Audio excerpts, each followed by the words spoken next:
Morning gentlemen, today I am going to give some information about Uniform Civil Code. Uniform Civil Code is a set of common rules applicable to all the major religious community living in India, which include the areas of marriage, divorce, maintenance, inheritance, adoption and succession of property. Right now in India, each religious community has its own personal laws. For example, for the Hindus, the constitution has made the Hindu Marriage Act of 1955, the Hindu Succession Act of 1956, the Hindu Minorities and Guardianship Act of 1956 and Hindu Adoption and Maintenance Act of 1956. And for the Muslims, the Shariat law of 1937 governs all the matters related to all Indian Muslims in India, and which clearly states that the state shall not interfere in Muslim disputes or matter, and a religious authority is responsible to pass a declaration based on the interpretation of Quran and Hadith. And for Christians and Jews, they also have their different personal laws.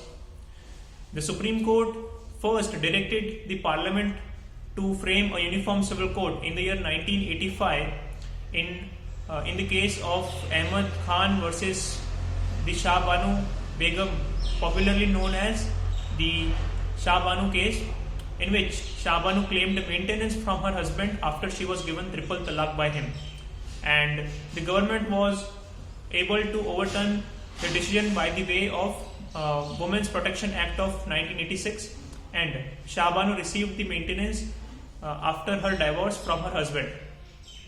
Similar case was experienced by Supreme Court in the year 2017 in Shaira Banu case, and Supreme Court declared that the practice of triple talaq is unconstitutional. There is a need for uniform civil code because different personal laws promote communalism in India, and it also leads to discrimination among the people of different religion and also between two genders. The directive principle of state policy under Article 44 of Indian Constitution also states that the state shall endeavour to provide for its citizen a uniform civil code throughout the territory of India.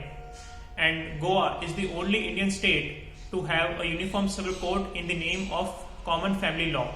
It was introduced in the year 1867 by Portuguese, and even after its liberation, the Goa still practiced uniform civil code. There are merits of uniform civil code. First merit is the uniform civil code will promote national integration. How national integration? Because integration comes from unity, and unity comes only when people are treated equally. And uniform civil code will also eliminate the overlapping of personal laws, which create a sense of confusion among citizens. The uniform civil code will also liberate the women from the patriarchal domination and will also increase the right to equality and liberty. Coming to conclusion, uniform civil code is a desirable option in strengthening the nation, and instead of using uniform civil code as a way of gaining political advantage, the political leaders should try to evolve on a consensus, because the question is not about the minority protection or the national integration. The question is about how the humans are treated with dignity or not, which the personal laws have failed to do so. Thank you, gentlemen.